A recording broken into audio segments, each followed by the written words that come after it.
বনফুল কবি মৃত্যু ও জন্ম।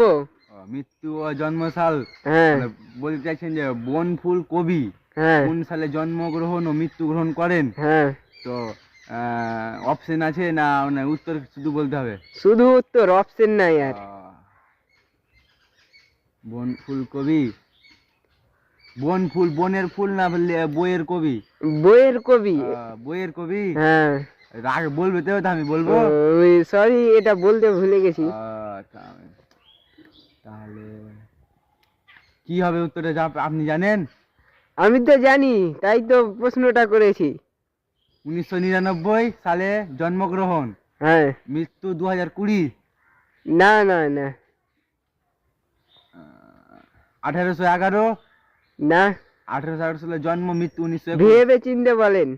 ভেবে চিনতে বলতে পারবো? হ্যাঁ তাহলে আমি পারবো কিনা সন্দেহ, যারা হ্যাঁ। দেখছে ওরা তো পারবে না।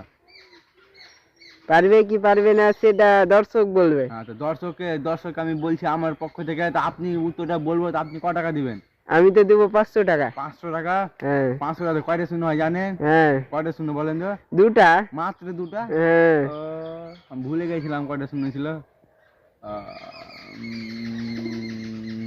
যে পারবে হ্যাঁ টাকা আমি 500 টাকা আপনি দিবেন, আমি 500 1000 টাকা দিব, যে হ্যাঁ, পারবে। হ্যাঁ মানে বনফুল কবি জন্মগ্রহণ ও মৃত্যুবরণ কবে করেছে, হ্যাঁ তার উত্তর অ্যান্সার কমেন্টে যে দিতে পারবে, হ্যাঁ। হ্যাঁ, তাকে আমি 1000 টাকা দিব। হুম। আমার পক্ষ থেকে 1000, আব্দুলের পক্ষ থেকে 1000, হ্যাঁ। মানে 2000 টাকা।